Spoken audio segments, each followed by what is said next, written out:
Curhatan Aibda Nixon sebelum habisi ibu kandung pakai tabung gas, pemicu soal cerai dengan istri.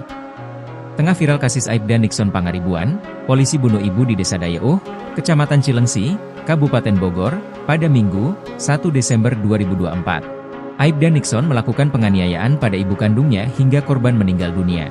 Pemicu tindakan itu diduga lantaran pelaku stres rumah tangganya dengan istri berantakan.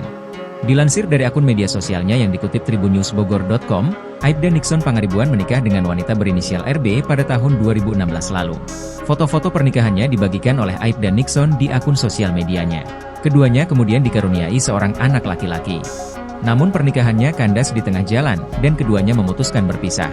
Kendati begitu, Hamid menduga, Aibda Nixon Pangaribuan diduga stres setelah berpisah dengan sang istri. Dia bilang katanya, "Pak RT saya dikerjain, mantan istri. Kemungkinan, stres karena keluarga," ujar Hamid.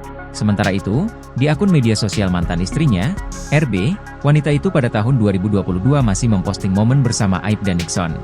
Namun setelah itu, RB tak pernah memposting foto atau video dengan Aibda Nixon Pangaribuan lagi. Sementara, dalam postingan terakhirnya, RB membagikan momen dirinya liburan ke Badung, Bali. Pada video itu, RB menuliskan caption soal drama dan toksik. RB seolah ingin memperlihatkan kalau dirinya kini sudah terbebas dari hal itu. "No toxic and no drama," tulis RB lagi.